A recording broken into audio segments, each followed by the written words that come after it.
Hello everyone, আজকে হলো 14ই June. আজকে আমার জন্মদিন। আজকে আমি খুবই এক্সাইটেড। এই ভিডিওটা এডিট করার সময় আর এখানে লুকিয়ে লুকিয়ে আমি দিদির ভিডিও করছিলাম। দিদি ভাবছে হয়তো আমি ঘুমাচ্ছি, বাট এটা হলো ফাইনাল আমার বার্থডে ডেকোরেশন। থ্যাংক ইউ দিদি এত সুন্দর ডেকোরেশন করার জন্য।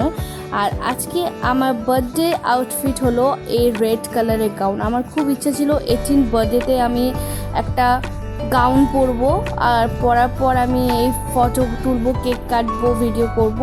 তো খুবই ভালো লাগছিলো। আমাকে কেমন লাগছে প্লিজ একটু কমেন্ট করে জানাবেন। আর থ্যাংক ইউ মা বাবাকে। যতটাই থ্যাংক ইউ বলবো ততটাই হয়তো খুবই কম হবে। হয়তো আমি আমার ফিলিংস এক্সপ্রেস করতে পারছি না, বাট এতটা জার্নি করা আসার পরেও মা বাবা যতটা করেছো আমার জন্যে, আমার মনে হয় অনেক অনেক বেশি করেছো আমার জন্য। থ্যাংক ইউ তোমাদেরকে অনেক অনেক, যে আমার বার্থডেটাকে এতটা স্পেশাল বানানোর জন্যে। আর যারা যারা আমার বার্থডেতে এসেছিলেন তাদেরকেও অনেকটা থ্যাংক ইউ। আর আমার থেকে বেশি আমার দিদির মেয়ে এক্সাইটেড ছিল। আর এখানে আমি বড় মাকে নমস্কার করেছিলাম, আর বড় মা আমাকে প্রাণ ভরে আশীর্বাদ করেছে। আপনারা যারা আমার ভিডিও দেখছেন তারাও প্লিজ আমাকে একটু আশীর্বাদ করে দেবেন। আর এখানে আমার ফ্রেন্ড এসেছিলো, সে আমার জন্মদিনে কেক নিয়ে এসেছিলো।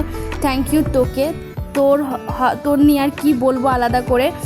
তুই যে আমার জন্য এতটা করেছিস এটাই অনেক। Thank you for my birthday cake. Thank you তোকেও। খুব খুব খুব খুব ভালো কেটেছে আজকে আমার জন্মদিনের কিছু ফটো এখানে আমি অ্যাড করে দিয়েছি। আর আমি আজকে মন থেকে অনেকটা বেশি খুশি। আজকের দিনটা আমি অনেকটা ভালো করে এনজয় করে কাটিয়েছি, আমি কোনো ভাবিনি। তো আজকে এই পর্যন্ত, দেখা হচ্ছে অন্য একটা ব্লগে। বাই।